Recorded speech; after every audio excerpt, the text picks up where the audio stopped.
to this special edition of the Broad Street Sports Podcast, where it'll just be myself discussing the moves that have happened so far in free agency.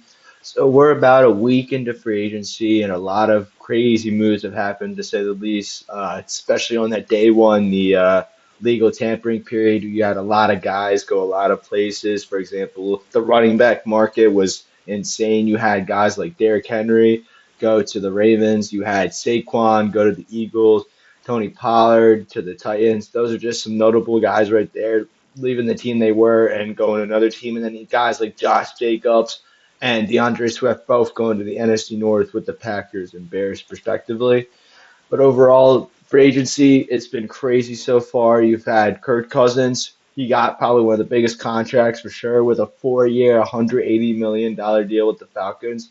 Impact I think he will make will be tremendous, and I feel like he could be the missing piece for them contending in that NFC South since it's such a weak division, and possibly getting them a playoff win or two in the playoffs because of their team being constructed so well. Because now they have guys like Kurt himself, Bijan, Kyle Pitts, Drake London, and then they signed Darnell Mooney and got Rondell Moore in a trade for Desmond Ritter.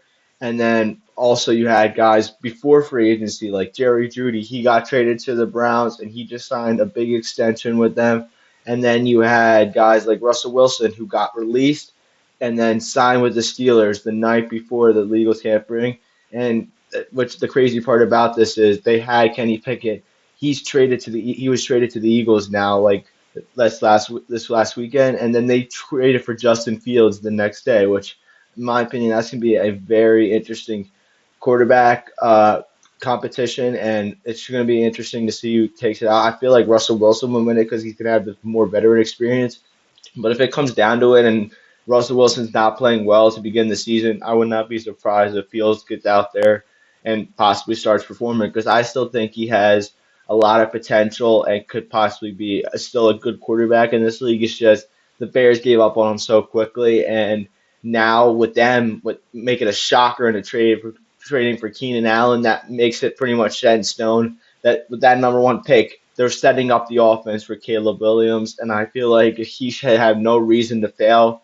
And if he's not showing these early strides at the beginning, it's going to be a big issues for the Bears and for him as a player and how much hype he's been given, like being compared to possibly being the next Patrick Mahomes. That you set yourself a high standard there immediately when people are starting to set that on you, and all he has to go out there doing there is perform with that offense he has. And I feel like the Bears could contend because you still got the Lions who stayed intact and made the moves they had in free agency. The Vikings, they're probably going to be on the lower tier because they lost Kirk Cousins, and Sam Darnold, as of right now, is the starting QB.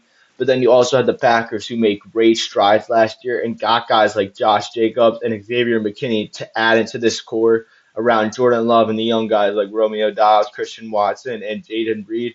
That is definitely going to be an interesting division to say the least.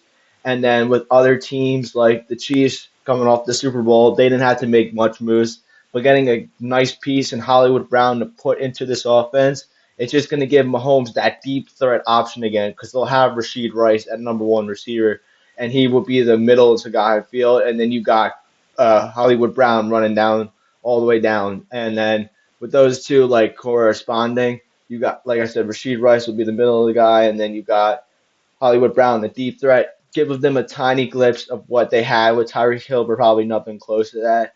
And then thinking about the other moves that happened, you had Brian Burns get traded to the Giants.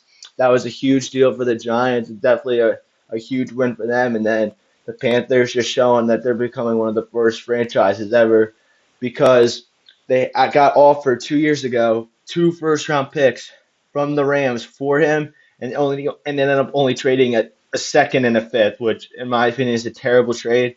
And if you're trying to get up, you're not going to trade these building block pieces like him. And then the Giants immediately pay him like they should have 5 years, 150 million.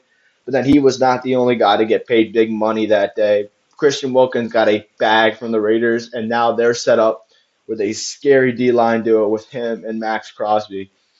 He got 4 years, 110 million. I feel like you slot him right in there, he could possibly make a threat for Mahomes because when they play the Raiders, Antonio Pierce knows how to run his defense to the way where he could actually pressure Mahomes, and I feel like the Raiders they could be that second or third team in that AFC West trying to contend with the Chiefs with number one. But at the end of the day, it's the Chiefs, and no matter what their roster looks like going into the season, they still got the superstar QB in Mahomes. So, and then looking at some other moves, you had guys like you had pretty much the biggest story of free agency in my opinion is how these running backs got paid. Like it was not talked about that much, and the running back market was starting to go on a downwards like motion, and then you had the running backs get paid and paid and paid because first running back off the gates was DeAndre Swift. He got 3 years, 24 million from the Bears, and compared to last year, these guys weren't getting that because you had Austin Eckler who sat out. You had Saquon who just played on the franchise tag. Tony Pollard. All these guys got the money they wanted, and it's going to be interesting to see what kind of impacts they make. And then looking at the Eagles personally, they got on day one Saquon, and then the other big addition was Bryce Huff, which I think Bryce Huff will be a great piece in this defense because he had 10.5 sacks last year with the Jets. You put him in there, he's just getting into his prime.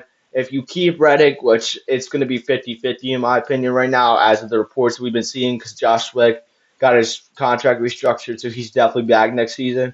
So having him possibly with Reddick could be pay huge dividends because Bryce Huff is a great pass rusher and his win rate is one of the top in the league.